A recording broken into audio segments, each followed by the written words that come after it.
નર્મદાના કેવડિયામાં બે આદિવાસી યુવાનોના મોતનો મામલો વિરોધ યથાવત જોવા મળી રહ્યો છે। ચેતર વસાવાએ કહ્યું કે 13 ઓગસ્ટે કેવડિયામાં શ્રદ્ધાંજલિ કાર્યક્રમ યથાવત રહેશે। જે બંને યુવકોની હત્યા થઈ હતી તેમના વાલીઓને ધાકધમકીઓ મળી હતી તેવું ચેતર વસાવાએ આક્ષેપ કર્યો છે।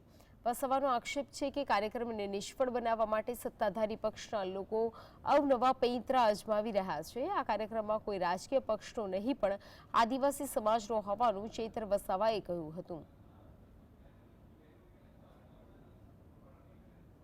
કાલે કેટલાક લોકો દ્વારા એમના પિતાશ્રીને જયેશભાઈના પિતા સના તડવી અને સ્વર્ગીય સંજયભાઈના પિતા ગજેન્દ્રભાઈને ગેરમાર્ગે દોરીને કે ભાઈ તમને સહાય મળી છે એ પણ લઈ લેવામાં આવશે, અહીંયા બીજા કાર્યક્રમો થશે તો તમને જેલમાં લઈ જવામાં આવશે, એવા ડરાવીને બાજુમાં ઊભા રાખીને બોલાવીને એક વિડીયો ફરતા કરવામાં આવ્યા છે। એ પરિવારને અમે જઈને મળ્યા, એમણે પણ અમારી સાથે સહમતિ દર્શાવી છે। આજે પણ દર્શનાબેન દેશમુખ, શબ્દ શરણભાઈ અને ભાજપના આગેવાનો બધા અમે સાથે છે।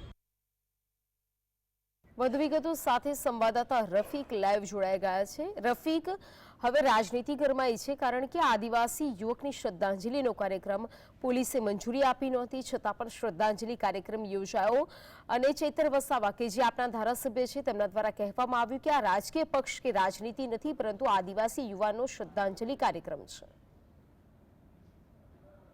જે આપણે જણાવ્યું કે કેવડિયા ખાતે ટ્રાઇબલ મ્યુઝિયમના બાંધકામમાં જે બે આદિવાસીઓના મોતના મામલામાં રાજનીતિ ગરમાઈ છે। એક તરફ ભાજપ શ્રદ્ધાંજલિનો કાર્યક્રમ નિષ્ફળ જાય તે માટે પ્રયાસ કરી રહી છે। આપણે બતાવીશું બે જિલ્લાની બોર્ડર પર આપણે ઉભા છીએ અત્યારે છોટાઉદેપુર અને નર્મદા। આ છોટાઉદેપુરની પોલીસ છે તે અહીંયા રસ્તો રોકીને ઉભી છે કે શ્રદ્ધાંજલિના કાર્યક્રમમાં કેવડિયા આદિવાસી સમાજના લોકો ના જાય। આપણે બીજી તરફ બતાવીશું નર્મદા જિલ્લાની પોલીસ। આ નર્મદા જિલ્લાની પોલીસ ડીવાયએસપી કક્ષાના અધિકારીઓ આ છેડે ઉભા છે। બે છેડા ઉપર બે બોર્ડર ઉપર બે જિલ્લાની પોલીસ ઉભી છે।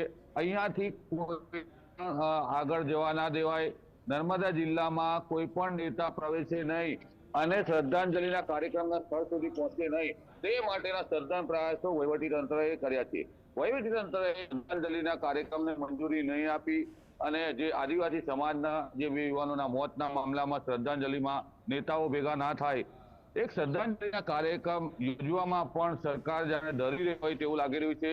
કારણ કે આટલો મોટો પોલીસનો ખડકલો આદિવાસી સમાજના લોકો જે બે યુવાનો મોતને ભેટ્યા હતા તેની કાર્યવાહી અને શ્રદ્ધાંજલિ માટે આદિવાસી સમાજના આખા ગુજરાતમાંથી ભેગા થવાના હતા। આખા ગુજરાતમાંથી આદિવાસીઓ અલગ અલગ જગ્યાઓથી આવવાના હતા।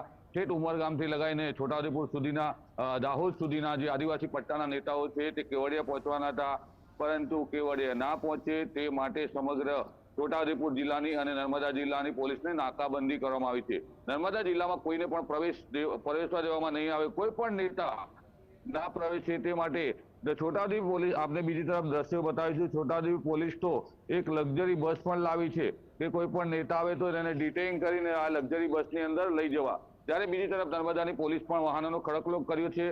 પોલીસ વાહનો અહીંયા ખડકી દેવામાં આવી છે। અહીંયાથી કોઈ પણ નેતાને છોટાઉદેપુર જિલ્લામાંથી નર્મદા જિલ્લામાં પ્રવેશવા દેવામાં નહીં આવે। અહીંયાથી મોટો પટ્ટો લાગે છે, દાહોદ સુધીનો પટ્ટો આ જ રસ્તો ઉપયોગ કરે છે નર્મદા જવા માટે। ત્યારે અહીંયા નાકાબંધીથી અનેક ચર્ચાઓ થઈ રહી છે કે સરકાર જે પોલીસને આગળ કરી અને હાલ જે શ્રદ્ધાંજલિનો કાર્યક્રમ સદંતર નિષ્ફળ બનાવવા માંગે છે। જી રફીક, જોડાઈ સમગ્ર માહિતી બદલ આપનો આભાર।